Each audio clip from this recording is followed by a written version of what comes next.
দর্শক, এই মুহূর্তে রয়েছে চট্টগ্রাম ৯ আসনের লোক প্রশাসন যে কেন্দ্রটি রয়েছে সেই কেন্দ্রে কিছুক্ষণ আগে এখানে ফলাফল কিন্তু ঝুলিয়ে দেওয়া হয়েছে। আমরা যেটি দেখেছি এখানে কিন্তু একটি মজার বিষয় রয়েছে, এখানে না ভোট কিন্তু জয়যুক্ত হয়েছে, খুব বেশি একটা ব্যবধানে না, সামান্য ব্যবধানে না জয়যুক্ত হয়েছে। এবং এখানে বাহিরে কিন্তু যে নেতাকর্মী যারা রয়েছে প্রার্থীর এবং ধানের শীষ দাঁড়িপাল্লার যে নেতাকর্মী যারা রয়েছেন তারা কিন্তু অপেক্ষা করছেন ফলাফলের জন্য।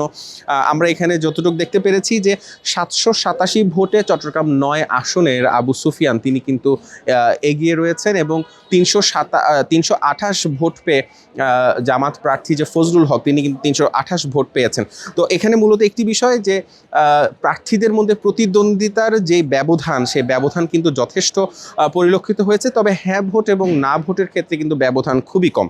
এবং আপনাদেরকে জানিয়ে রাখতে চাই যে বাহিরে কিন্তু উৎসুক যে নেতাকর্মী যারা রয়েছেন এবং তার পাশাপাশি জনতা যারা রয়েছেন তারা অপেক্ষা করছেন এই ফলাফলের জন্য। এখনও তাদের কাছে ফলাফলটি গিয়ে পৌঁছয়নি।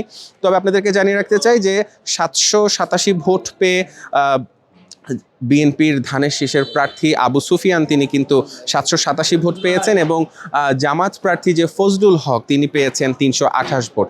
তো তাদের দুইজনের মাঝখানেই কিন্তু একটি ভালো ব্যবধান লক্ষ্য করা যাচ্ছে। এবং সর্বশেষ আরেকটি বিষয় জানিয়ে রাখতে চাই যে এখানে কিন্তু এই যে লোক প্রশাসন যে কেন্দ্রটি রয়েছে এখানে কিন্তু না ভোট জয়যুক্ত হয়েছে।